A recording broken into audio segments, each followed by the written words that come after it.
Alléluia. Nous sommes venus pour célébrer un Dieu puissant.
son trône. Mes yeux ont vu l'agneau, mon papa sur son trône. Mes yeux ont vu l'agneau, mon sauveur sous son trône. Mes yeux ont vu l'agneau, mon héros sur son trône. Confesse tes yeux. Mes yeux ont vu l'agneau, mon papa sur son trône. Mes yeux ont vu l'agneau. Oh, mon amour sur son trône. Mes yeux ont vu l'agneau, mon sauveur, mon sauveur. Mes yeux ont vu l'agneau des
Quel privilège nous avons.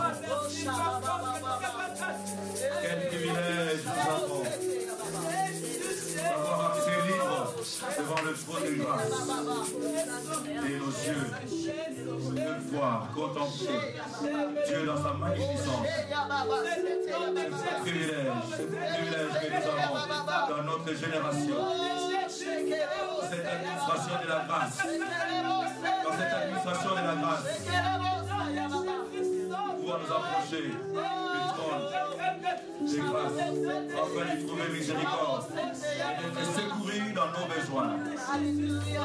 Nous te bénissons, Seigneur, pour ce moment. Nous te bénissons, Seigneur, parce que tu acceptes nos chants, nos louanges, nos danses. Tu les agrées, Seigneur. C'est un privilège pour nous que tu puisses agréer notre louange, notre adoration, nos danses et nos cris, Seigneur. Te bénissons, nous te rendons grâce, Seigneur. Et nous te remettons encore ce moment, le moment de la parole, entre tes saintes mains, oh Dieu. Merci de oindre ma bouche, ô Dieu, Amen. Amen. afin que je puisse proclamer, éternel Père, tes oracles. Au nom de Jésus. Prononcer ton discours, ô Dieu. Dire tes volontés, ô éternel Père. Car le peuple devant qui je me tiens est un peuple saint. Est un peuple très précieux. Pour lequel tu as envoyé ton Fils bien-aimé Jésus. Et qui est mort à la croix comme un sacrifice. Donc c'est un peuple saint, Seigneur. Sanctifie-moi et ouvre-moi, Seigneur, afin que je puisse parler, éternel Père. Et ta part seulement, Seigneur. Que tes volontés soient aujourd'hui et maintenant libérées par le nom puissant, merveilleux, glorieux et miraculeux de Jésus. Nous avons ainsi prié. Amen. Acclamons et prenons nos places. Gloire au Seigneur, gloire au Seigneur.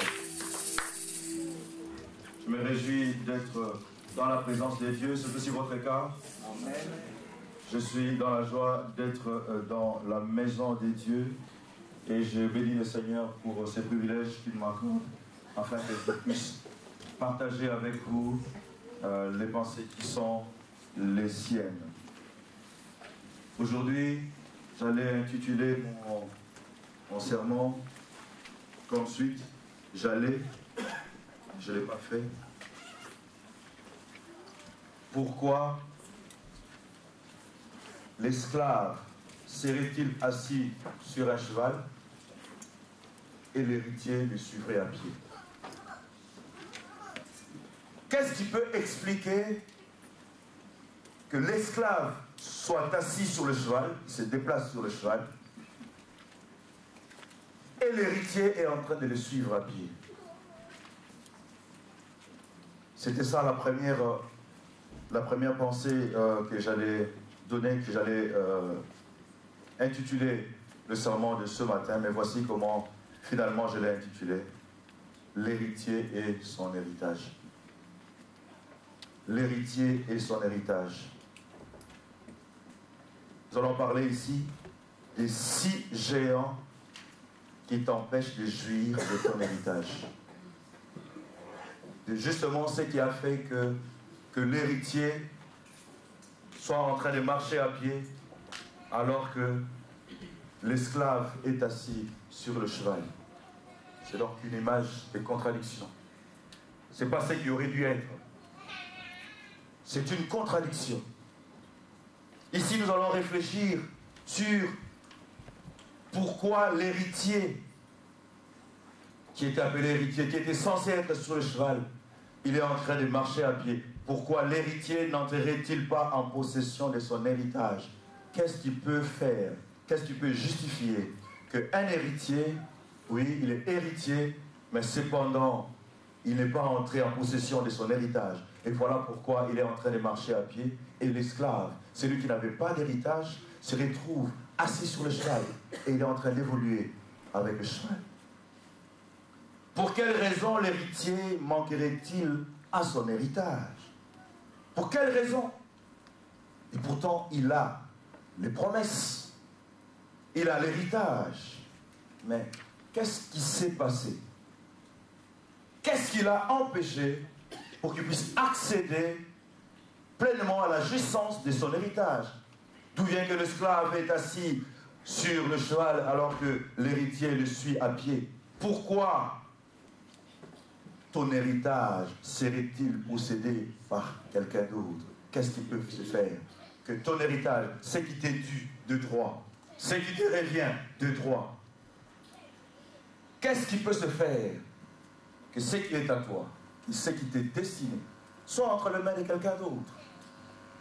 Que la terre qui a été promise, la terre qui était à toi, mais tu n'as pas accédé à la terre promise. Les promesses qui étaient faites à toi et à ta personne, qu'est-ce qui peut justifier que maintenant tu n'as pas cet héritage, tu ne jouis pas pleinement de cet héritage? Nous avons identifié ici 6 géants, 6 écueils. Quelqu'un d'autre parlerait des démons, mais nous ne parlons pas des démons. Nous parlons des écueils, des géants, des situations, des faits qui t'empêchent ou qui t'empêcherait d'exploiter ton terrain. Gloire au Seigneur. Nous sommes revenus sur notre héritier. Le pauvre héritier, mais qui n'a pas d'héritage. Ça veut dire qu'il a les promesses, mais ne jouit pas de son héritage. Mais il y a des gens qui l'ont empêché. Il y a des facteurs qui l'ont empêché. Il y a des situations qui l'ont empêché. Aujourd'hui, nous avons l'intention de pouvoir démasquer ces géants, de pouvoir les nommer et de pouvoir en donner les remèdes. Plusieurs d'entre nous ont des promesses de la part du Seigneur. Plusieurs d'entre nous ont des promesses de la part de Dieu. Mais qu'est-ce qui t'empêche? Qu'est-ce qui fait que tu connais les promesses? Tu as les promesses, mais tu n'en jouis pas. Dans la Bible, nous pouvons lire dans certains passages quand le peuple d'Israël a été débouté de la terre promise. Et c'est Jérémie qui pleure, il dit, notre héritage est passé à d'autres. Notre héritage, ça veut dire ce qui est à nous, ce qui nous revient de droit, mais est passé entre les mains d'autres personnes. D'autres personnes que nous sont en train d'exploiter le terrain, la terre promise. Le terrain qui est à nous, la terre qui est à nous, le pays qui est à nous. Aujourd'hui, on voit que ce sont les bêtes de quelqu'un d'autre, les chèvres, les boucs de quelqu'un d'autre qui sont en train de brouter sur un terrain qui te revient de droit. Et d'entrée de jeu, pour pouvoir commencer cela, il y a quelques préalables que je veux partager avec vous. En un, il y a un Dieu. En deux, il y a deux choses. Et en trois, il y a trois parties. Je répète, en un, il y a un Dieu. En deux, il y a deux choses. Et en trois, il y a trois parties. En un, il y a un Dieu, c'est Elohim, c'est El Shaddai. En deux, il y a deux choses. Il y a l'héritage et le testament. L'héritage et le testament. Deux choses. Mais en trois, il y a trois parties. Il y a les testateurs, il y a l'héritier et il y a les tiers. C'est-à-dire les autres. Il y a l'héritier, il y a les testateurs, et puis il y a les autres, les tiers. Donc ça, ici nous sommes dans les préalables. Et lorsque nous lisons dans les Écritures, nous devons devoir savoir ce que la Bible dit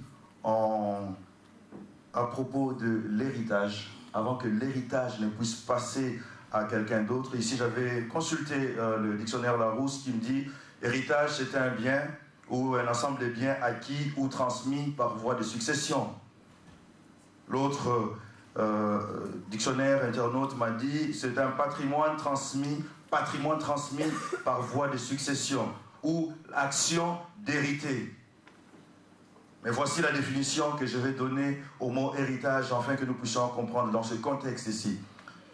Selon la Bible, ou selon ce que je décèle et je comprends de la Bible, et dans le cadre de cet enseignement, de ce partage, un héritage est un ensemble de biens, de privilèges, d'avantages, de grâces que le Seigneur accorde à ceux qu'il aime. Quelqu'un dit Amen. Ah. Dans le cadre de cet enseignement, de ce partage, un héritage est un ensemble de biens, de privilèges, d'avantages, de grâces que le Seigneur accorde à ceux qu'il aime, à ceux qui lui obéissent, à ceux qui font sa volonté, à ceux qu'il a choisis. Il y a tout un ensemble de biens, il y a un ensemble de privilèges, il y a un ensemble de grâces que le Seigneur a réservé. Il a réservé pour ceux qu'il aime, pour ceux qu'il a choisis, pour ceux qui marchent selon sa volonté, ceux qu'il a mis à part, ça veut dire ceux qu'il a sanctifiés. Et cet ensemble de biens, ce patrimoine qui est d'abord spirituel avant d'être matériel, qui est d'abord spirituel, c'est ce que nous appelons héritage.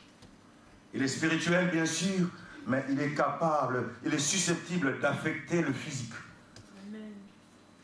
La bénédiction, elle est spirituelle d'abord, mais elle est susceptible, elle est à même d'affecter, d'influer sur le physique, sur le matériel. Elle est invisible, mais elle est susceptible d'être matérialisé, d'être visible. Et cet ensemble de biens, cet ensemble des privilèges, cet ensemble des faveurs, ces traitements de faveurs, c'est ce que nous allons appeler aujourd'hui l'héritage. Et il y a un héritage, parce que le Seigneur a prévu pour plusieurs personnes un héritage. Il est écrit dans Hébreux chapitre 9, verset 16, on nous donne un autre préalable qui nous parle, qui nous dit, car là où il y a testament, il est nécessaire que la mort du testateur soit constatée. Il est nécessaire que la mort du testateur soit constatée. Ah, il y a eu un testament. Ah, le testateur a été cloué sur le bois. Ah, nous avons constaté la mort du testateur. Celui qui a écrit le testament, celui qui a légué le bien, celui-là a été mis à la croix. Donc on a constaté, à la Pâque, on a constaté sa mort. Et on a constaté sa résurrection, on a constaté sa mort. Et si cette mort a été constatée, alors le testament a commencé à produire ses effets. Le verset 17, qu'est-ce qu'il dit? Un testament, en effet, n'est valable qu'en cas de mort, puisqu'il n'a aucune force tant que le testateur vit. Et ce que nous appelons le Nouveau Testament, c'est ce qui a été inauguré, c'est ce qui a été accompli à la mort et à la résurrection de Jésus, car le testateur est mort. On a constaté sa mort. Ça veut dire que le testament a commencé à produire ses effets. Il a maintenant commencé à produire ses effets. Tout ce qui a été réservé pour nous, tout ce qui a été mis à part pour nous, tous ces avantages, tous ces privilèges ont déjà commencé à produire leurs effets. Ça veut dire que nous sommes donc les héritiers dont nous parlons. Les héritiers. Je suis héritier de Dieu, co-héritier en Christ.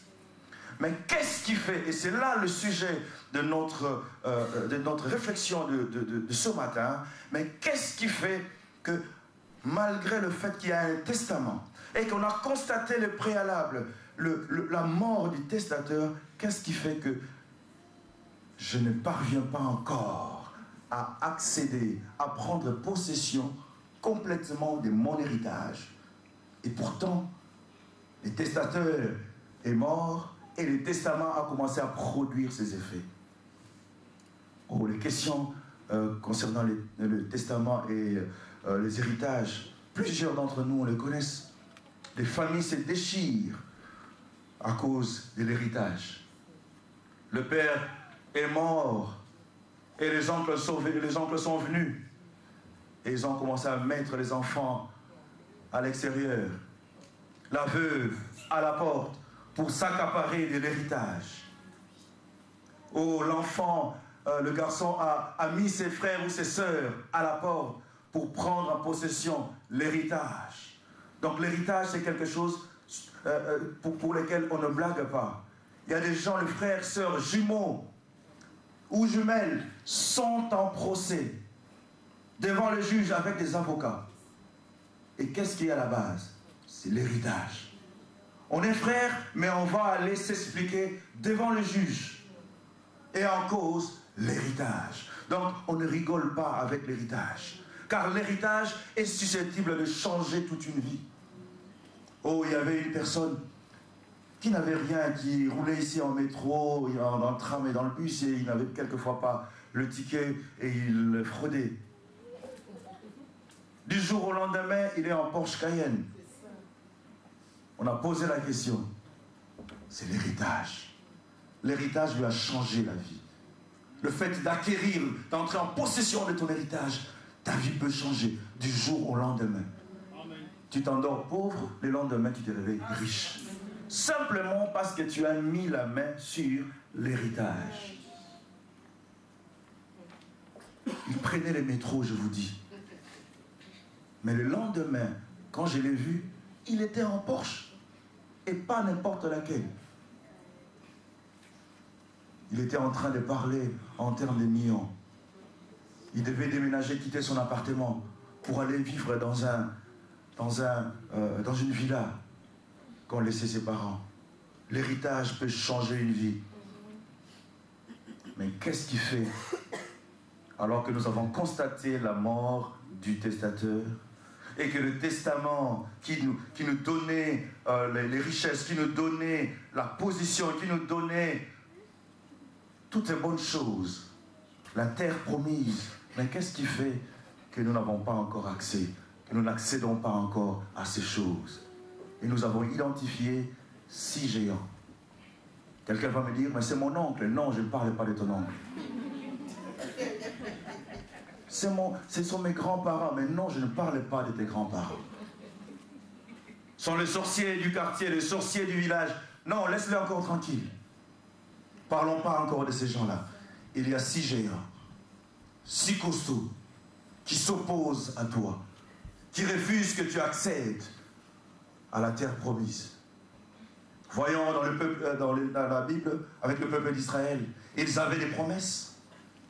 Ils avaient la promesse de la part du Seigneur. Depuis l'Égypte, alors qu'ils marchaient dans les déserts, ils avaient toujours des promesses.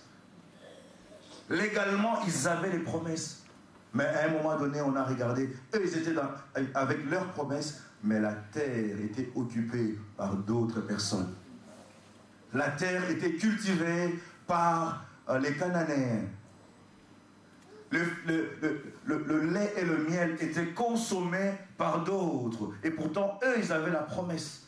Donc le fait que tu aies la promesse de manière légale, cela ne suffit pas. Tu peux avoir les titres des propriétés, mais cela ne suffit pas pour habiter dans les châteaux. Tu as les titres des propriétés, tu as le papier signé par le notaire, mais tu n'accèdes pas encore. Tu ne jouis pas encore de tes promesses. Il y a donc 6 écueils, 6 géants qui se tiennent et qui s'opposent à ce que tu puisses prendre possession de ton territoire. Et nous avons dit que ce matin, nous allons les énumérer, nous allons les démasquer, nous allons les nommer aujourd'hui. Et le premier géant s'appelle l'ignorance. L'ignorance. Osée chapitre 4, verset 6 dit « Mon peuple périt faute de connaissances ». Par manque de connaissances. Parce que tu ne sais pas que tu as un héritage. Eh bien, tu ne le sais pas. Et ton héritage peut passer entre les mains de quelqu'un d'autre. Tu ne sais pas que c'est le tien. Tu ne peux donc pas les revendiquer. Et puisque tu ne le sais pas, tu ne peux pas les demander. Tu peux le voir. La parcelle est à toi, mais tu ne le savais pas. Donc tu n'y habiteras pas. Parce que tu ne le sais pas. Mon peuple est détruit parce qu'il lui manque la connaissance. Mon peuple, on parle d'Israël, mon peuple a les promesses que je lui ai données, mon peuple a les bénédictions que je lui ai données, mais cependant, il est détruit. Cependant, il vit dans la déchéance, il est déchu. Mais c'est mon peuple, c'est Dieu qui parle, mon peuple à moi, mon peuple à qui j'ai donné toutes les grâces, j'ai prononcé des bénédictions, mais ce peuple-là, c'est mon peuple, mais il est détruit. Pas par moi, mais parce qu'il lui manque la connaissance. Parce qu'il lui manque le savoir. Parce qu'il lui manque la révélation. Parce qu'il ne sait pas. Pour cela, alors il est détruit. Puisque tu as rejeté la connaissance, dit Dieu, je te rejetterai. Puisque tu ne fais aucun effort pour connaître, alors tu seras rejeté. Ici, on parle même du sacerdoce. Ton sacerdoce sera rejeté, sera méconnu, parce que tu n'as pas la connaissance. S'il te manque la connaissance, tu ne peux pas accéder. Tu ne peux pas accéder à l'héritage. Mon peuple est détruit à cause qu'il est sans science. Ça, c'est la version Martin qui dit. Mon peuple est détruit à cause qu'il est sans science, sans savoir. Et les conséquences de l'ignorance, frères, sœurs, sont désastreuses. Désastreuses. Surtout dans le domaine du sacerdoce, dans le domaine de la parole de Dieu. Et lorsque nous lisons les Écritures, nous avons tendance à penser que quand on parle de sacerdoce, on ne parle que de ceux qui passent devant, des pasteurs, des évangélistes, des prophètes, des bishops, des trichops, des exachops. Ce sont eux les sacrificateurs. Et le peuple n'a pas droit à la sacrificature. C'était le cas dans l'Ancien Testament. Dans le Nouveau Testament, le Seigneur a fait de nous un royaume et des sacrificateurs. Il n'y a pas que ceux qui passent devant. Il n'y a pas que ceux qui s'appellent pasteurs, parce qu'il y a des gens qui insistent. Je connais encore un ami un jour, je l'appelais, frère Jacques, comment ça va? Pasteur Jacques. m'a rappelé que dans l'entretemps, quand on ne s'était pas vu avec toi, je suis devenu pasteur. Pasteur Jacques. Le prénom n'est pas correct, bien sûr. C'est un ami. Gloire au Seigneur. Donc, il y a des gens qui sont convaincus que la sacrificature, que la connaissance de la sacrificature dont on parle ici, ce n'est que ceux qui passent devant. Or, aujourd'hui, dans le Nouveau Testament, dans le contexte du Nouveau Testament, vous êtes les sacrificateurs. Vous êtes un peuple de sacrificateurs. C'est ce que nous pouvons maintenant lire dans Osée. On dit, mon peuple est détruit parce qu'il lui manque la connaissance. Puisque tu as rejeté la connaissance, je te rejetterai. Et tu seras dépouillé de mon sacerdoce. Le privilège que tu avais, toi en tant qu'enfant de Dieu. Tu es un sacrificateur dans la Nouvelle Alliance, mais tu seras dépouillé. Les avantages qui sont liés au sacerdoce vont être retirés. Pourquoi? Parce que tu as négligé la connaissance. Parce que tu n'appliques pas ton cœur à la lecture, à la méditation de la parole de Dieu, à l'étude de la parole de Dieu. Pour cela, il y a des avantages qui te seront ôtés. Il y a des choses qui sont dans ton héritage qui vont être retranchées.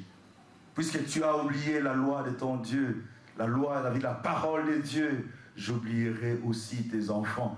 Oh, quelles conséquences désastreuses. Ça veut dire que lorsque j'oublie, lorsque je suis dans l'ignorance, mon ignorance peut affecter même des générations après moi. Tes enfants seront affectés par ton niveau de connaissance ou par ton niveau d'ignorance. Il y a un rapport direct entre le niveau de connaissance que tu as dans le domaine des choses de Dieu avec les bénédictions dont vont hériter tes enfants. Il y a des territoires que tu ne sauras pas conquérir, frère, parce qu'il y a un géant qui s'appelle ignorance, qui est en train de s'opposer à toi. Dans Actes chapitre 20, verset 32, Paul, sachant toutes ces choses, il dit, et maintenant je vous recommande à Dieu et à la parole de sa grâce, à celui qui peut édifier et donner l'héritage avec tous les saints. Je vous recommande à Dieu. Mais c'est Dieu qui peut nous donner l'héritage. Mais il ajoute, il fait une parenthèse, et à la parole de sa grâce. Mais Dieu est capable de te donner l'héritage. Ben oui, mais il fait ici une parenthèse. Il souligne, je vous recommande à Dieu et à la parole de sa grâce. Dieu, mais à la parole de sa grâce. Dieu sera avec vous, mais la parole de sa grâce. À celui qui peut édifier et vous donner l'héritage avec tous les saints, avec tous les sanctifiés. Paul insiste, car il savait que c'est au travers de la parole, que ceux-ci pouvaient accéder à leur héritage. Ceux-ci pouvaient connaître leur héritage. Ceux-ci pouvaient entrer en possession de la terre qui leur a été promise. La version Martin dit, lequel est puissant pour achever de vous édifier et pour donner l'héritage à tous les saints. Romains 8, 17 dit, si nous sommes enfants de Dieu, nous sommes aussi héritiers. Ah, mais il faut avoir lu la parole. Il faut méditer la parole pour savoir qu'il y a une relation directe. Si nous sommes enfants de Dieu, nous sommes aussi héritiers. Si tu es enfant de Dieu, mais tu es aussi héritier. Héritier de Dieu et co-héritier de Christ. Mais il faut l'avoir lu. Il faut avoir plongé tes regards dans la loi parfaite, qui est la parole de Dieu, pour pouvoir accéder à ces choses. Et l'ignorance fera que tu ne puisses pas savoir ces choses. C'est le grand géant, c'est l'arme du diable, pour que nous ne puissions pas accéder à ce qui est à nous, à ce qui nous revient de droit. Quoique nous avons des promesses, nous vivons comme cet héritier qui marche à pied alors que l'esclave est sur un cheval. Alors que l'esclave, il est sur un cheval. Et l'héritier, il a reçu le suivre à pied. Pourquoi? Et parce que l'héritier est ignorant. Parce que le géant de l'ignorance s'est mis debout. Il a barré la route. Il est détruit parce qu'il lui manque la connaissance. Il est détruit parce qu'il manque le savoir. Il est détruit parce qu'il n'a pas de révélation. Si nous sommes enfants de Dieu, nous sommes aussi héritiers. Héritiers de Dieu et donc co-héritiers du Christ. Puisque nous souffrons avec lui pour avoir part à sa gloire. Éphésiens 1, 15. C'est Paul qui parle aux Éphésiens, qui écrit aux Éphésiens. Alors qu'il avait entendu parler de la grâce qui était de leur foi, alors qu'il avait entendu le fait qu'ils priaient, qu'ils avaient reçu Jésus-Christ et qu'ils étaient en train de persévérer dans la prière. Paul dit que je me suis mis à prier pour vous. À chaque fois, j'ai prié pour vous et j'ai fait mention régulièrement de vous dans mes prières. Pourquoi? Afin que le Dieu de notre Seigneur Jésus-Christ, le Père de gloire, vous donne un esprit de sagesse et de révélation dans sa connaissance et qu'il illumine les yeux de votre cœur. Qu'il illumine les yeux de votre cœur, qu'il vous fasse parvenir à cette compréhension, qu'il illumine les yeux de votre cœur pour que vous sachiez quelle est l'espérance qui s'attache à son appel et quelle est la richesse de la gloire de son héritage qu'il réserve aux saints. Gloire au Seigneur. Et ça, c'est la prière de Paul. Il est en train de prier pour les autres chrétiens. Il dit, je prie pour que le Seigneur puisse illuminer les yeux de votre cœur. Qu'il puisse augmenter votre connaissance.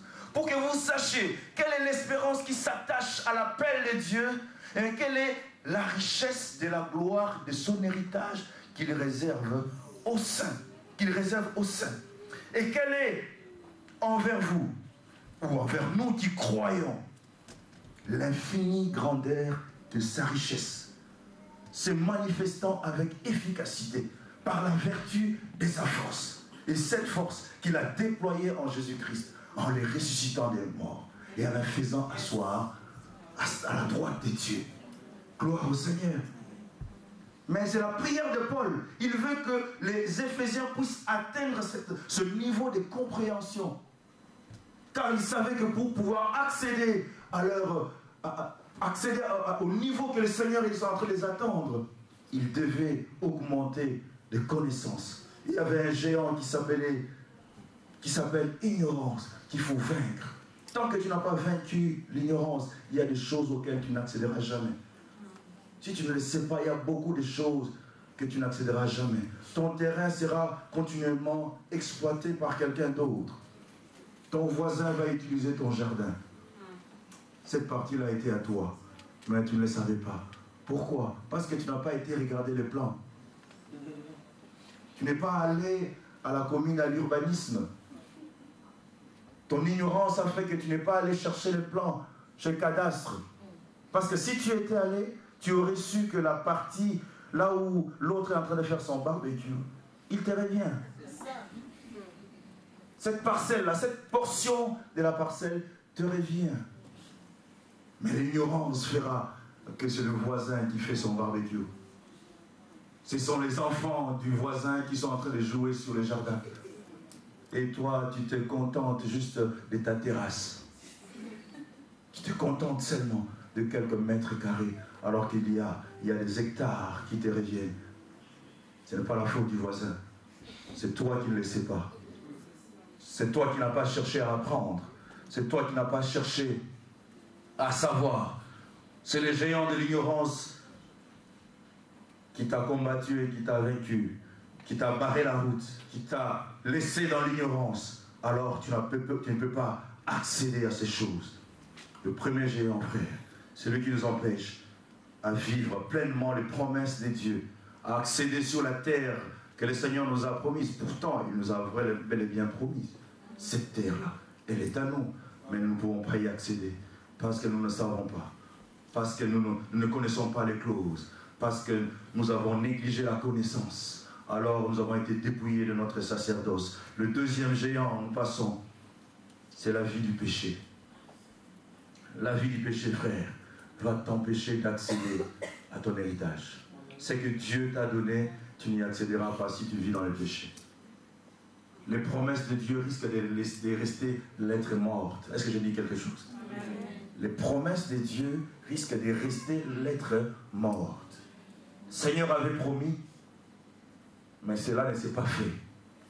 Mais c'est possible. Je sais que nous enseignons souvent, tout ce que Dieu a dit va se faire, mais il y a des choses qui n'ont pas été faites. Parce que le récipiendaire, la personne qui devait bénéficier de ces choses, n'était pas en état de les recevoir. Il n'était pas en état de les recevoir. Les pays étaient à lui, mais ne pouvait pas y accéder, parce que son état ne permettait pas à ce que Dieu puisse lui donner. Le Seigneur a retardé cela. Et pendant qu'il a retardé, la mort est venue. Il y a encore quelques semaines, le pasteur qui disait, encore hier, il a rappelé que dans les cimetières, nous trouvons des avocats qui n'ont pas plaidé. Des gens qui ont eu des promesses de Dieu, mais qui ne sont pas réalisées. En d'autres termes, des chirurgiens qui n'ont pas opéré. Des hommes d'affaires qui n'ont pas fait d'affaires. Qui n'ont même pas fait faillite parce qu'ils n'ont pas commencé. Mais ils avaient des promesses d'être hommes d'affaires, des diplômés mais qui n'ont pas eu leur diplôme. Des promesses pour eux. Ils devaient avoir des doctorats, mais il n'a pas fréquenté l'université. C'est là, dans le cimetière que nous voyons, tous ces projets qui ne sont pas réalisés. C'est pourquoi j'ai dit que la promesse de Dieu peut rester lettre morte. Ce que Dieu a promis peut ne pas se réaliser si tu vis dans les péchés. Il est possible que tu n'accèdes pas à la terre promise. Là où le Seigneur t'avait promis de vivre, il est possible que tu n'y vives pas. Si tu vis dans les péchés. Hébreux chapitre 3, versets 17 et 18. Et contre qui, la Bible pose la question, et contre qui Dieu fut-il irrité pendant 40 ans? Contre ceux qui péchaient. Et contre qui Dieu fut-il irrité pendant 40 ans? Sinon contre ceux qui péchaient. D'autres versions disent ceux qui péchèrent, mais je préfère cette version. Ceux qui péchaient. Ce n'est pas fait. C'est pour dire qu'il vivait dans le péché. Ça ne veut pas dire qu'il avait péché une seule fois. Il péchait. Donc pendant 40 ans, alors qu'ils marchaient avec les promesses de Dieu, ils ont quitté l'Égypte, sortis d'Égypte, traversant la mer Rouge avec les promesses de Dieu, en train d'avancer avec les promesses de Dieu. Mais pendant ce temps, ils sont en train de pécher. Ils sont en train de pécher. Et le Seigneur, la Bible dit, le Seigneur fut irrité. D'autres versions disent, le Seigneur fut ennuyé. Donc pendant 40 ans, ils ont ennuyé Dieu. Ils ont ennuyé Dieu. Pendant 40 ans, ils ont péché. Pendant 40 ans, la version d'Arbi dit, Dieu a été indigné. Ils ont indigné Dieu pendant 40 ans. Pourquoi? Mais parce qu'ils péchaient. Et la conséquence, leurs cadavres tombèrent dans les déserts, mais avec des promesses. Là, il y avait la promesse de la terre promise, mais son cadavre est tombé dans les déserts. Si Dieu promet, absolument ça va se faire, tu risques de tomber dans les déserts. Avec la promesse, le cadavre est tombé dans les déserts, mais avec les promesses. Avec les promesses. Dieu avait dit, tu entreras dans Canaan, mais il est tombé dans les déserts. Son cadavre est resté. Bon, ce matin, ce n'est pas pour faire plaisir à quelqu'un. Non, ce n'est pas pour faire plaisir à quelqu'un. Parce que quand on fait plaisir, on dit tout ce que Dieu a promis va se réaliser. Amen, amen. Mais non, il y a des choses qui ne vont pas se réaliser.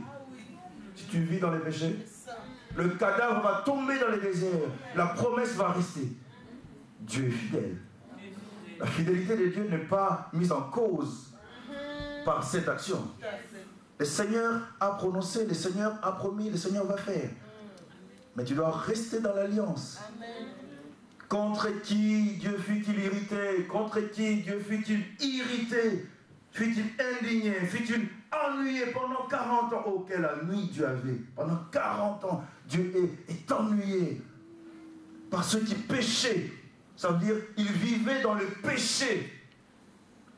Et les promesses de Dieu sont restées lettres mortes dans leur vie. Ils sont tombés dans les déserts. Verset 18. Et le Seigneur jura. On dit, et à qui jura-t-il qu'il n'entrerait pas dans son repos? Donc le Seigneur, à ce moment, quand il a observé toutes ces personnes qui l'irritaient, qui l'ont ennuyé pendant 40 ans, le Seigneur a juré. Ils ne vont pas entrer dans les repos. Ils ne vont pas accéder à leurs promesses. Ils ne vont pas accéder, ils ne vont pas vivre leur héritage. Ils ne vont pas entrer en possession de leur héritage. Sinon, à ceux qui avaient désobéi. Attention à la désobéissance, frère. Ici, je parle à celui qui a les promesses de Dieu. Amen. Ici, je parle à celui ou à celle qui a reçu les rémas de Dieu. Je dis attention à la désobéissance. Parce que les promesses de Dieu risquent de rester lettre morte.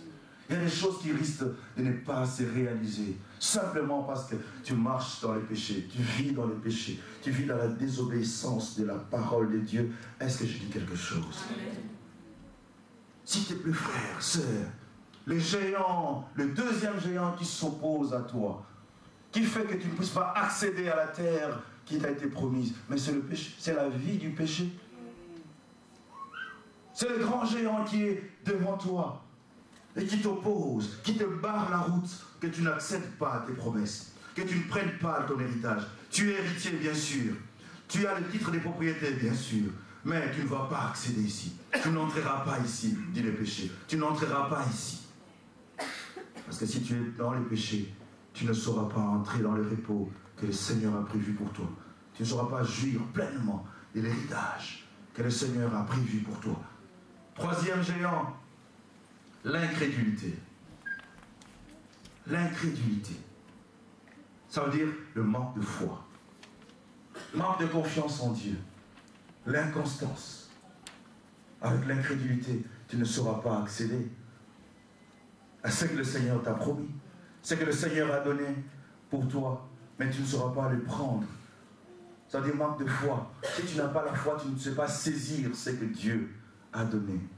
Car la foi, c'est justement ce bras qui nous permet de saisir les promesses de Dieu, de vivre les promesses de Dieu. Sans la foi, tu ne peux pas saisir. Sans la foi, il est impossible d'être agréable à Dieu. Il est impossible. Ce n'est pas possible d'agréer Dieu si tu n'as pas la foi. Ce n'est pas possible de saisir les promesses de Dieu si tu n'as pas la foi. Ce n'est pas possible de réaliser les promesses de Dieu si tu manques la foi. Il est impossible d'être agréable à Dieu quand on n'en a pas la foi, quand on manque la confiance en Dieu. Ce n'est pas possible.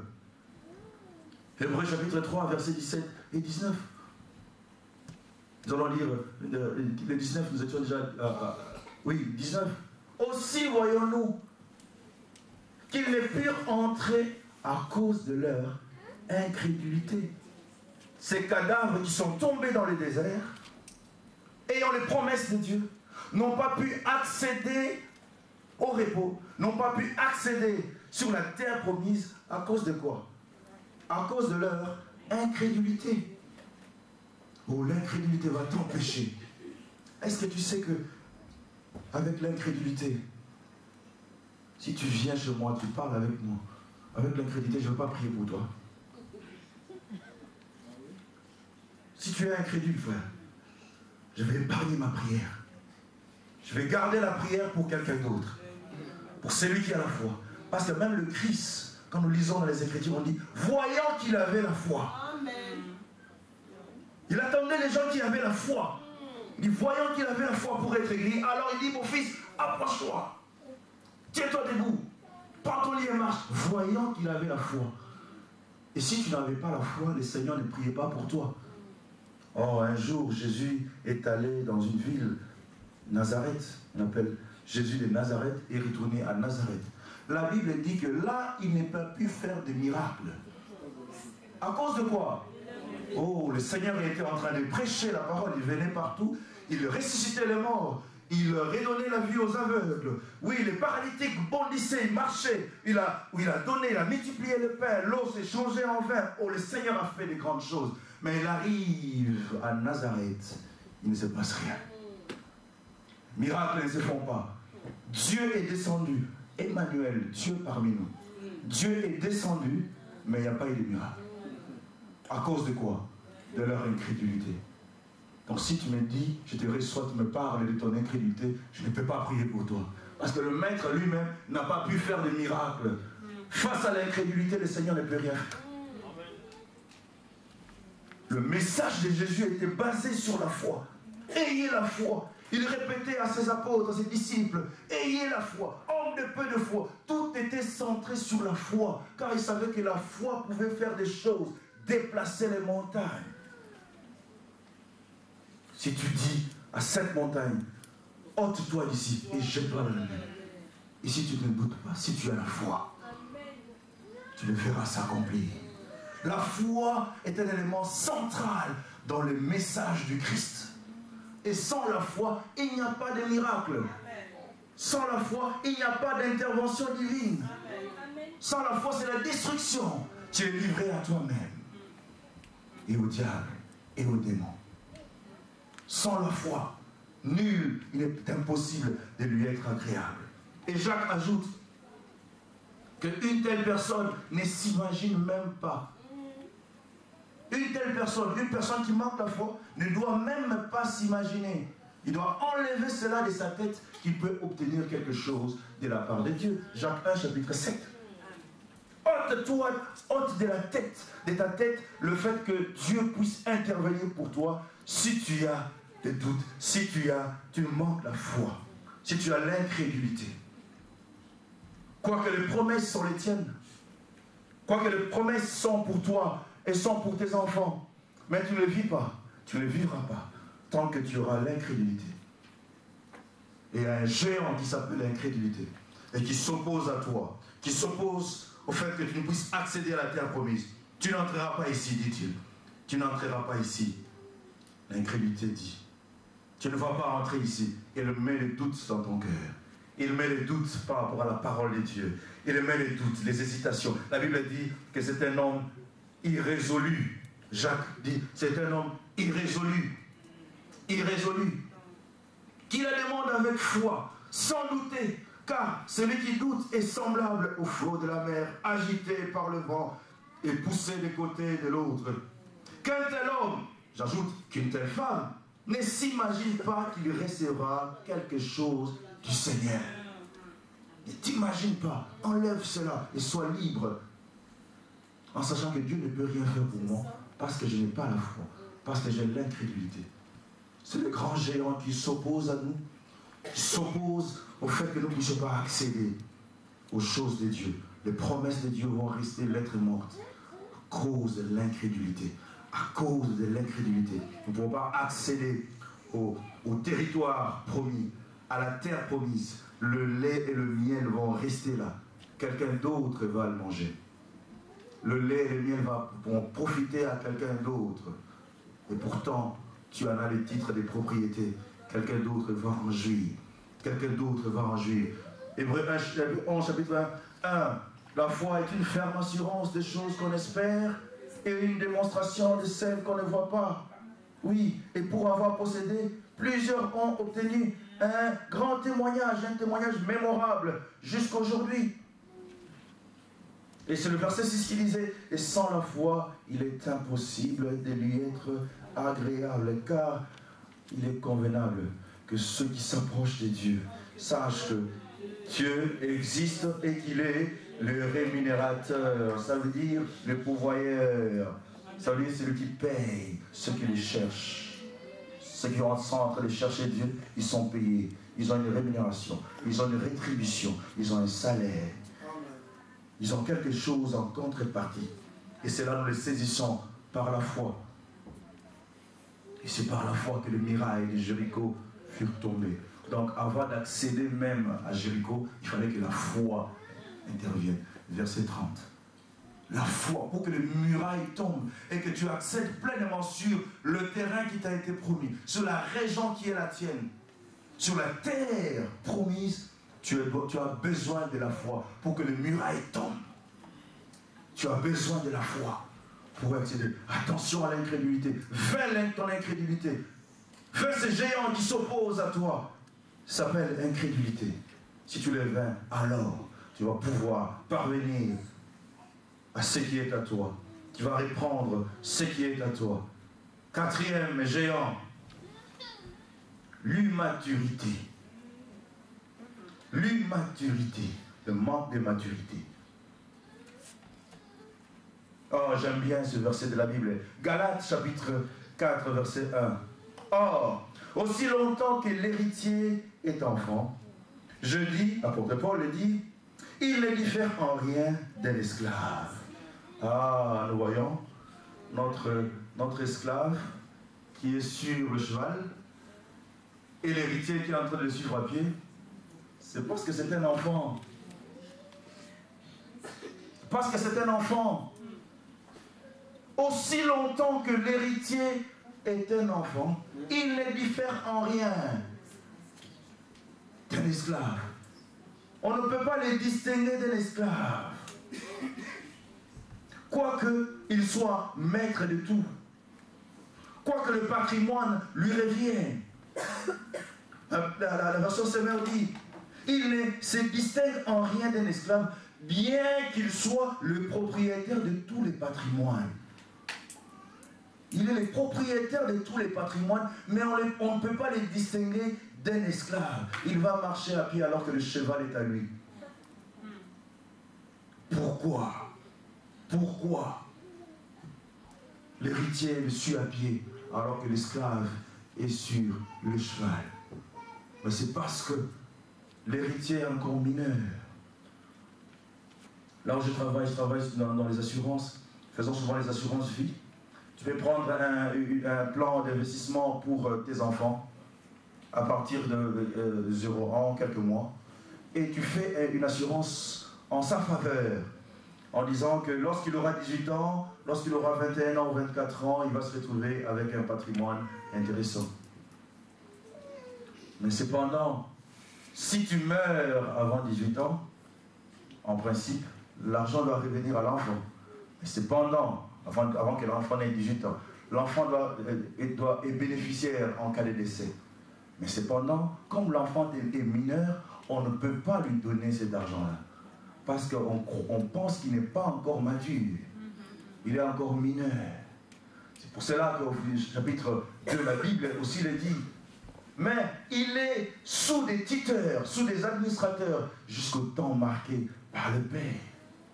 Donc on va le mettre, cet enfant qui a 14 ans, mais qui a bénéficié d'une assurance vie, alors que ses parents sont décédés. Il a 50 000 euros sur son compte, mais il n'a pas accès à cela, parce qu'on va lui mettre des tuteurs, des curateurs, des administrateurs. Il y a plusieurs chrétiens qui sont encore sous des tuteurs. Le bien les appartient, le patrimoine les appartient, mais ils ne peuvent pas en jouir. Il y a d'abord un tuteur, il y a un administrateur. Un jour, je disais que il y a des personnes à qui Dieu ne donne pas l'argent comme ça. Tu passes toujours par quelqu'un. Parce que la relation avec Dieu, sa maturité ne permet pas à ce que Dieu puisse lui donner. Il y a des gens à qui le Seigneur ne parle pas directement. Il passe toujours par quelqu'un. Parce que sa maturité ne permet pas à ce qu'il puisse capter les rémas de Dieu, les volontés de Dieu. Il ne peut pas le supporter. Alors on doit passer par quelqu'un. Le Seigneur m'a parlé. Pourquoi le Seigneur vous parle toujours, ne parle pas à moi? Mais tu es immature. Est-ce que tu supporteras l'apparition de Dieu? Est-ce que tu vas pouvoir supporter? Parce que l'immaturité t'empêche d'accéder pleinement à ton héritage. L'immaturité fait que ce qui est à toi est administré par quelqu'un d'autre. Quoi que tu en sois le maître, tu es le propriétaire du patrimoine, mais cela n'est pas à ta disposition. On a nommé des curateurs, des administrateurs, on a nommé des tuteurs, des gens qui vont te gouverner, parce que tu es immature et tu ne diffères en rien d'un esclave. La maturité est quelque chose de très important. Très important parce qu'elle va t'empêcher, si tu n'as pas accédé à la maturité, tu ne peux pas accéder à certaines choses de Dieu. Comment savoir que je suis mature? C'est ça la question. Comment je sais que je suis mature? Quelqu'un pensera, oui, mais parce que j'ai 18 ans. Kevin, non, c'est pas parce que tu auras 18 ans que tu seras mature. Dans les choses de Dieu, ce n'est pas par rapport à l'âge. Quelqu'un d'autre dira, oh ben oui, on attend que, le Seigneur attend que quand j'aurai 18 ans, alors il va me donner, ou quand j'aurai 21 ans, la majorité dans chaque pays diffère. Quand j'aurai 21 ans, ou j'aurai 18 ans, alors à ce moment-là, je vais accéder à la pleine propriété de mes promesses que le Seigneur m'a faites. Mais non, la maturité spirituelle se mesure autrement. Autant que pour un enfant, comment sais-tu qu'un enfant est devenu mature? C'est lorsqu'il est capable de se prendre en charge. N'est-ce pas? Lorsqu'il est capable de manger, de s'alimenter. Le jour où je verrai Moses en train de manger, ah, il a grandi. Et il y a des chrétiens qui ne sont pas capables de s'alimenter eux-mêmes. Ils n'ouvrent la Bible que lorsqu'ils sont à l'église. Ils ne mangent que quand ils sont ici. Ils ne mangent que le vendredi, le soir du vendredi, lorsque Papa Didier ouvre la Bible. Ils ne mangent que le dimanche, lorsque le pasteur Hugues ouvre la Bible. Et que Papa Gauthier balance. Alors ils ont mangé. Pendant toute la semaine, ils ne mangent pas. Ils attendent qu'on amène la cuillère jusqu'à la bouche. Ils ne sont pas encore matures. Moses. On doit les alimenter, on doit les faire manger. Ça veut dire qu'ils ne sont pas encore matures. Incapables de se nourrir seuls. Incapables de lire la parole seuls. Incapables de se discipliner seuls. Incapables de discerner la volonté de Dieu. Incapables de savoir. Frère Adam, est-ce qu'aller dans les boîtes, c'est bien ou c'est pas bien? Oh! Tu me poses cette question. Je vais te donner la réponse, mais je vais comprendre directement. Il est encore mineur, il n'est pas encore mature. Frère Adam, est-ce qu'écouter la musique du monde, c'est bien ou c'est pas bien? Ah, j'ai compris. Je vais te donner la réponse, mais en même temps, je vais comprendre. Ah, n'a pas encore la maturité. Parce que celui qui est mature doit être capable de lire les Écritures, de sonder les Écritures et de comprendre la volonté de Dieu. Pour un petit rien, un petit rue, un petit ceci, il a besoin toujours des hommes de Dieu.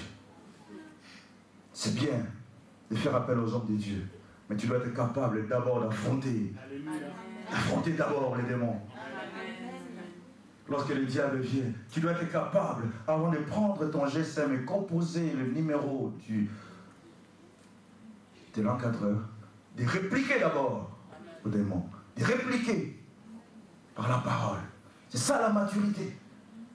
Et lorsque tu n'as pas atteint la maturité, il y a des choses qu'on va garder pour toi. On va prendre des administrateurs qu'on mettra pour qu'ils puissent gouverner, qu'ils puissent encore être comme des curateurs, comme des tuteurs, te gérer. Dernière, cinquième géant qui se dresse contre toi pour que tu n'accèdes pas à ton héritage, c'est le découragement. Découragement. Hébreux chapitre 5, verset 12. On dit, en sorte que vous ne vous relâchiez point et que vous imitiez ceux qui, par la foi et la persévérance, héritent des promesses. Ils ont la promesse, mais pour accéder à ces promesses, ils ont besoin de la foi, pas seulement, et de la persévérance. Ils ont des promesses, mais pour hériter, pour les vivre, ils ont besoin de deux choses. Ils ont la foi, ils l'ont capté, mais cela ne suffit pas, tu as la foi, Valencien. Il faut que tu persévères. Parce qu'il y a des gens qui ont eu la foi, mais qui ont perdu. Il y a quelques temps, j'étais en train de parler à quelqu'un ici. After praying. After praying. Après la prière. C'est là que les gens échouent. Les gens sont très forts. Avant la prière, il y a des problèmes. Et puis la prière, ils prient avec ferveur. Mais après, il y a des gens qui ont obtenu des choses par la prière. Mais juste après, ils l'ont perdu. Avant que cela ne se matérialise. Parce que quand tu n'as pas d'enfant, tu pries pour avoir un enfant. Tu pries pour avoir un enfant. Le Seigneur te donne un enfant. Mais entre le moment où la promesse a été donnée et le moment où tu dois avoir un enfant, il y a un temps. Et ce temps-là, si tu ne le gères pas très bien, tu n'obtiens pas l'enfant. Plusieurs ont obtenu l'enfant et ils ont perdu Après la prière, ils ont perdu un comportement. Nous en ferons un autre enseignement une autre fois. Après la prière, comment on gère après la prière? Quand j'ai fini de prier, comment nous gérons cela? Il y a un élément que je vous donne aujourd'hui, le découragement. Il y a des gens qui sont découragés. Ils ont eu la foi, ils ont saisi, mais ils n'ont pas pu persévérer, continuer. Et ils ont lâché. Après la prière, mais il faut encore prier, frère. Après la prière, mais il faut continuer à prier. Amen. Jusqu'à ce que tu vois. Amen. Le découragement peut t'empêcher. C'est le grand géant qui t'empêche d'accéder à la promesse que le Seigneur a faite pour toi. Josué chapitre 1, verset 5. Nous aimons bien quand nous lisons verset 8, on dit que ce livre de la loi ne sera point de ta bouche. Médite-le jour et nuit. C'est alors que tu auras du succès dans tes entreprises, c'est alors que tu réussiras. Mais le verset 5 dit, donne un secret. Il dit quoi? Fortifie-toi. Fortifie-toi. Fortifie-toi, il y a quelque chose. Le livre de la loi ne t'éloigne point. C'est bien. Tu vas les méditer jour et nuit pour agir fidèlement selon ce qui est écrit. Ça, c'est bien. C'est alors que tu vas avoir du succès. Mais fortifie-toi et prends courage. Car c'est toi qui mettras ce peuple en possession du pays que j'ai juré à tes pères. Mais tu dois te fortifier. Verset 6. Fortifie-toi et prends courage. Car, non, le verset qui suit, 7. Fortifie-toi seulement. Je le répète. Fortifie-toi seulement. Aie bon courage en agissant fidèlement selon toute la loi de Moïse. Mon serviteur t'a prescrit. Ne t'en détourne ni à droite ni à gauche, afin que tu réussisses dans tout ce que tu entreprendras. Fortifie-toi. Verset 9, nous allons sauter aujourd'hui le verset 8, que nous aimons bien, que nous avons déjà assuré. Nous sautons pour lire le verset 9. Ne t'ai-je pas donné cet ordre? Fortifie-toi. Josué, je t'ai dit fortifie-toi. C'est le courage qui te manque. C'est le courage qui te manque. Tu lis la Bible, elle te fait bien. Tu appliques, tu fais bien, mais le courage te manque. Il y a un géant qui s'oppose à toi parce que tu n'es pas courageux. Parce que tu n'es pas courageuse. Parce que tu ne persévères pas. Parce que tu abandonnes. À la première opposition, tu as laissé tomber. Tu connaissais la volonté de Dieu. Tu connaissais la parole de Dieu. Mais dès qu'il y a eu, tu as essayé une seule fois, tu es allé à Dubaï une seule fois, ça n'a pas été, tu as lâché. Tu es allé en Italie une seule fois, tu as ramené, tu as donné, mais comme l'argent n'est pas venu, tu as laissé tomber. Tu n'as pas pu persévérer. Tu ne peux pas accéder à ce que le Seigneur t'a donné en vertu de ses promesses. Cela a été interdit. Par qui? Par un géant qui s'appelle découragement. Découragement. Il dit, tu n'entreras pas ici. Tu n'accéderas pas ici. Tu ne viendras pas ici. Tu essayes une seule fois. Tu t'es découragé. Le temps est parti. Le dernier géant, nous n'allons pas lui donner l'honneur. C'est le diable et les démons. Il est en dernier lieu et nous n'allons pas dire beaucoup de choses sur lui. Parce que nous savons que nous avons déjà donné beaucoup d'enseignements. Plusieurs avant nous ont déjà parlé du diable. Aujourd'hui, j'avais voulu nous remettre dans la tête que celui qui s'oppose, ce n'est pas d'abord les démons. Celui qui s'oppose à nous, ce n'est pas seulement l'oncle. L'oncle, laisse l'oncle tranquille. La tante, laisse-la tranquille. Les grands-parents, laisse-le tranquille. Ils t'aiment bien. Mais il y a d'autres géants. D'autres géants qui s'opposent à toi, qui t'empêchent à ce que tu ne puisses accéder pleinement à ce que le Seigneur t'a donné. Et nous allons les énumérer. Mets-moi les derniers slides, Francis. Nous allons les énumérer.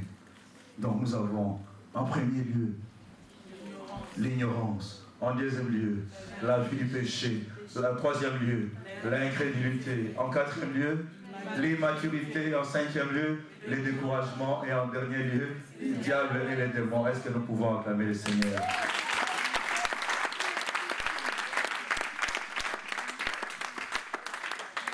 Alléluia. L'héritier et son héritage.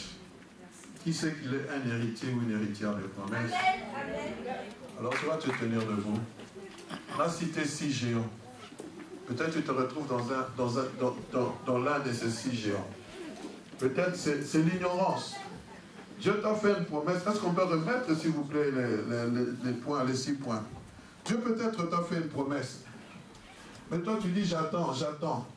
Mais tu ignores, bien aimé, que la promesse est déjà là. Ça se trouve dans les Écritures. Remettez-moi les 6 points rapidement, s'il vous plaît. Dieu peut-être t'a parlé, mais tu ne crois pas. Il est venu, il t'a parlé. Prophétie, je ne sais pas, parole de connaissance, réma. Même il t'a parlé à travers la parole de Dieu. Mais tu ne crois pas. On a parlé aussi d'un autre géant. Tu as une promesse de Dieu. Mais tu vis dans le péché. Tu te vautres dans le péché. Tu vas te dresser contre tout cela. N'attends pas qu'on t'impose les mains. Il y a des choses dont toi-même tu peux te libérer facilement. Élève ta voix, commence à prier. Le découragement, l'immaturité. Si tu sais que tu es encore immature, tu n'arrives pas à croître. Dis Seigneur, il y a l'école de la parole pour cela. Je veux m'inscrire dans l'école de la parole. Je veux connaître le véritable secret de la victoire. Comment vivre une vie chrétienne victorieuse, abondante. Je crois, bien-aimé, que Dieu ne t'a pas appelé en vain. Dieu n'a pas envoyé son fils Jésus, non, uniquement en vain. Non, il est mort pour tes péchés. Il a vaincu. Il t'a donné un testament. Il t'a donné un testament. Sa mort a été constatée. Et maintenant, tu dois jurer de ce que Dieu t'a donné. Oh, Elia, Elia, Elia. Elia. Elia.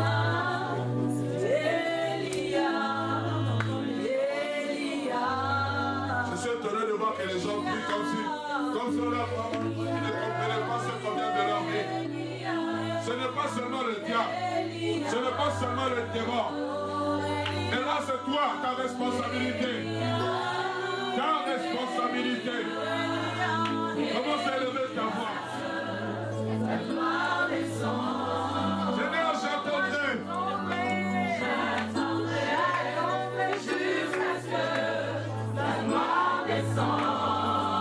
Seigneur, montre-toi. Seigneur, montre-toi, montre-toi, tel que tu es. Seigneur, montre-toi, montre-toi, tel que tu es. Seigneur, donne-moi en tant qu'héritier. Écoute la prière que tu dois faire. Donne-moi en tant qu'héritier de jouir de mon héritage. Je ne veux pas mourir pauvre. La Bible dit que vous avez reçu tout pleinement en Jésus. La Bible dit que vous avez tout pleinement en lui.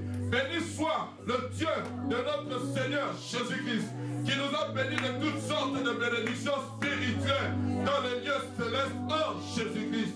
Et pour tout ce qui concerne les promesses de Dieu, c'est en lui que le oui et le amen est dit par nous à la gloire de Dieu le Père. Bien-aimé, lorsque la mort de Christ a été constatée, avant qu'il ne puisse mourir, il a dit tout est accompli. C'est-à-dire qu'il s'est vidé de tout son héritage. Il a laissé l'héritage ici-bas sur terre. L'héritage de la guérison, l'héritage de l'élévation, l'héritage du mariage, l'héritage de la fécondité, l'héritage du travail. Il a laissé l'héritage de la restauration. Il a laissé l'héritage. Il n'est pas rentré avec cela. Parce que pour venir dans ce monde, il était obligé de se débrouiller. Il a dit, Seigneur, glorifie-moi de la gloire que j'avais auprès de toi. Il est venu avec ce que Dieu lui avait donné. Et lorsqu'il est venu, il a dit, Père, tout est accompli. Je laisse l'héritage ici-bas sous terre. Alors dis au géant, tu ne prendras pas mon territoire. Tu ne prendras pas mon héritage. Tu ne prendras pas ma guérison. Je te dis, tu ne prendras pas. Tu ne prendras pas mon mari. Tu ne prendras pas. Tu ne prendras pas. Je vais combattre. Je vais obtenir ce que pour toi, Dieu, Jésus-Christ est mort. Je l'obtiendrai. Tu l'as dit toi. Tu l'as dit partage avec mon héritage. Toi, immaturité.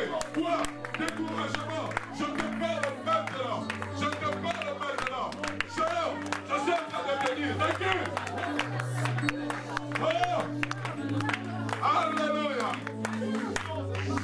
Tu ne pourras pas. Toi qui viens voler mon intelligence. Toi qui viens voler mon intelligence. Toi qui viens voler mon intelligence. Je te dis arrête. Sois loué. Sois béni. Au nom de Jésus. Est-ce que nous pouvons acclamer très fort?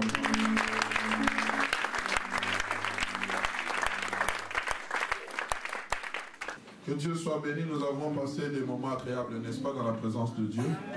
Et je crois, frères et sœurs, que Dieu est en train de préparer son Église à des choses glorieuses. Amen.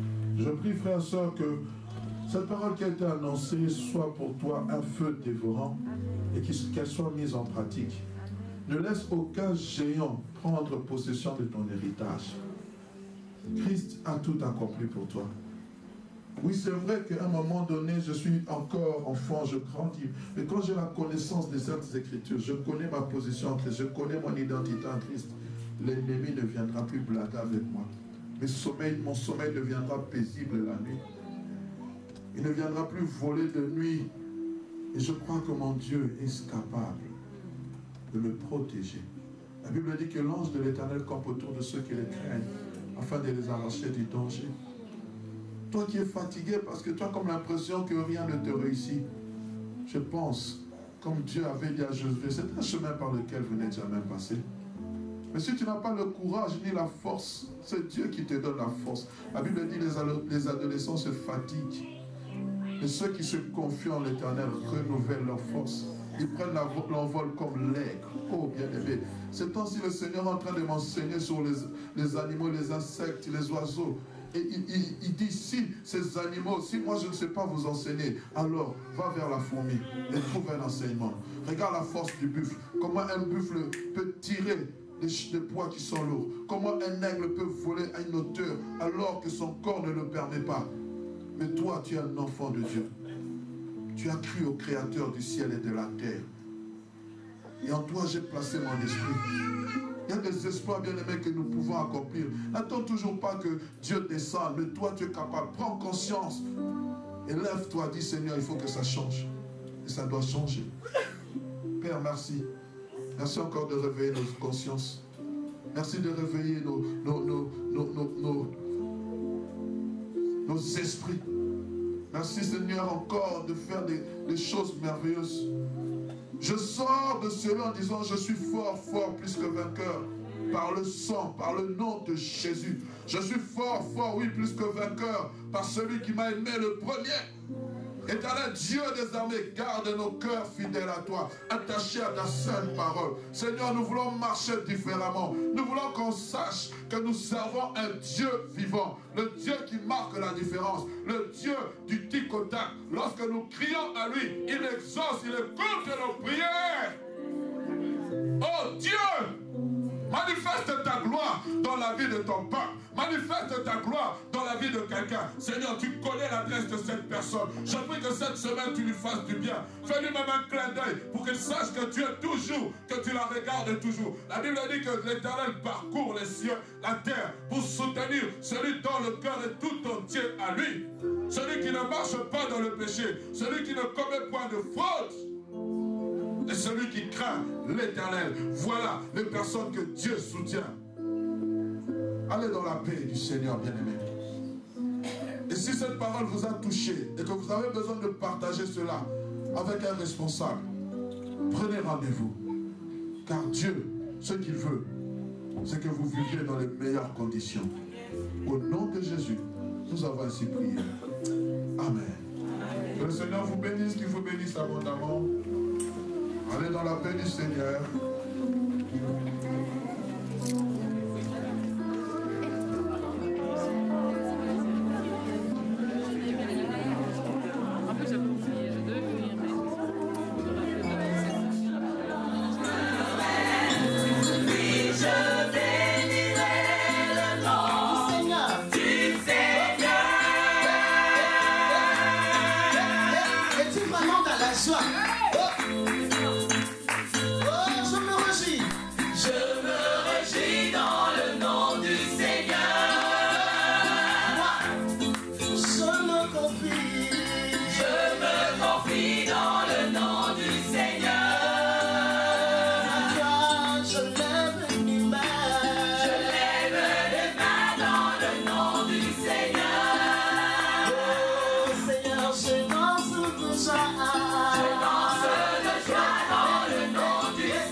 Celui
Alléluia.